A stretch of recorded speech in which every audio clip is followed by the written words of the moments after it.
अजीत पवार जिस विमान में सवार थे वह किस कंपनी का था और क्या था उसका स्पेसिफिकेशन? चट्टान से टकराकर क्रैश हुआ विमान। अजीत पवार का प्लेन क्रैश में निधन। पीएम मोदी ने दुख जताया। ममता ने की जांच की मांग। AAIB करेगी जांच। DGCA की टीम घटनास्थल जाएगी। मैं शरद पवार का बेटा होता तो मौका मिलता। सीएम बनने की अधूरी इच्छा लेकर चले गए अजीत पवार। प्लेन में लगी आग में 5 लोगों की मौत। महाराष्ट्र के उप मुख्यमंत्री अजीत पवार अब इस दुनिया में नहीं है। आज सुबह उनका निधन एक विमान दुर्घटना में हो गया। Ajit Pawar Lear jet 45 plane में सवार थे, जो कि बारामती में लैंडिंग करते वक्त दुर्घटनाग्रस्त हो गया। क्रैश लैंडिंग के साथ विमान में आग लग गई। इसमें अजीत पवार समेत 5 लोगों की मौत की खबर है। उप मुख्यमंत्री अजीत पवार बारामती के दौरे पर थे, जहां जिला परिषद के चुनाव को लेकर उनकी 4 अहम चुनावी सभाएं होनी थी। बताया जा रहा है कि उनका विमान बारामती एयरपोर्ट पर लैंड कर रहा था। उसी वक्त प्लेन एक्सीडेंट हो गया। अजीत पवार के परिजन, उनकी चचेरी बहन सुप्रिया सुले बारामती के लिए रवाना हो गई हैं। DGCA ने भी प्लेन हादसे की पुष्टि कर दी है।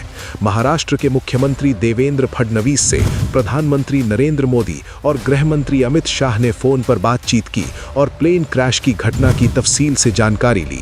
विमान हादसे की जांच का जिम्मा AAIB को सौंपा गया है। नागर विमानन महानिदेशालय DGCA की टीम घटनास्थल का दौरा कर सकती है। डिप्टी CM बनने का रिकॉर्ड कायम कर चुके अजीत पवार अधूरी इच्छा के साथ दुनिया छोड़ गए। अजीत पवार कई बार CM बनने की इच्छा खुलकर बता चुके हैं।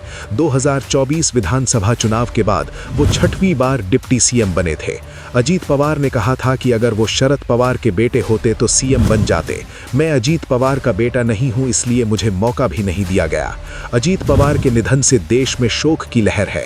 उनके परिवार का रो रो कर बुरा हाल है। पीएम मोदी से लेकर ममता बनर्जी ने उनके निधन पर शोक जताया है। बताया जा रहा है कि लैंड करते समय प्लेन क्रैश हुआ और उसके फ्यूल टैंक में ब्लास्ट हुआ। अजीत पवार का प्लेन क्रैश में निधन हो गया। अब हादसे के बाद क्या होगा? दुर्घटना स्थल पर मिले मलबे की जगह और हालत को ध्यान से देखा जाएगा और फोटो लिए जाएंगे, ताकि ये समझा जा सके कि विमान किस रफ्तार और किस एंगल से टकराया। ब्लैक बॉक्स की जांच से ये पता लगाया जाएगा कि उड़ान के समय विमान की तकनीकी स्थिति कैसी थी और क्या वो उड़ान के लायक था। उड़ान से पहले किए गए रखरखाव या मेंटेनेंस से जुड़े सभी रिकॉर्ड खंगाले जाएंगे। कॉकपिट वॉइस रिकॉर्डिंग से आखिरी पलों में पायलटों की बातचीत और फैसलों की जानकारी मिलेगी।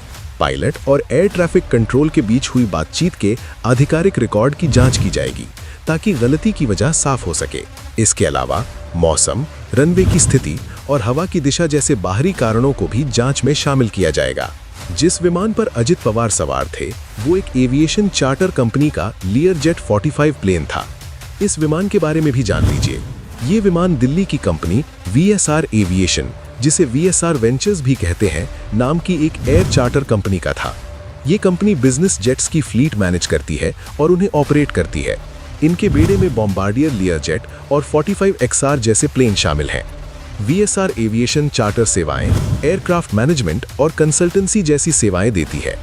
LG 45 विमान को बॉम्बार्डियर एरोस्पेस के लियर जेट डिवीजन ने बनाया था। ये एक mid size business jet plane है। ये प्लेन 1990 के दशक से लेकर 2012 तक लियर जेट डिवीजन का मुख्य प्रोडक्ट रहा। इस प्लेन में कुल 5 लोग सवार थे, जिनमें महाराष्ट्र के उप मुख्यमंत्री अजीत पवार, उनके साथ एक PSO और एक अटेंडेंट शामिल थे, जबकि 2 मेंबर फ्लाइट क्रू थे। विमान की बारामती में क्रैश लैंडिंग हुई। कुछ सेकंड में ही पूरा विमान राख बन गया और विमान में सवार अजीत पवार सहित सभी लोगों की मौत हो गई। माना जा रहा है कि लैंडिंग के वक्त ही प्लेन में खराबी आई। पायलट ने अपना अनुभव दिखाते हुए प्लेन को लैंड कराने की कोशिश की, लेकिन वो कामयाब नहीं रहे और इस हादसे में उनकी भी मौत हो गई। लेकिन फिर भी कई तरह के सवाल उठ रहे हैं। कुछ लोग इसे राजनीतिक साजिश बताने में लगे हैं। सच क्या है ये तो जांच के बाद सामने आएगा, लेकिन आप इसे लेकर क्या सोचते हैं, कमेंट में बता सकते हैं।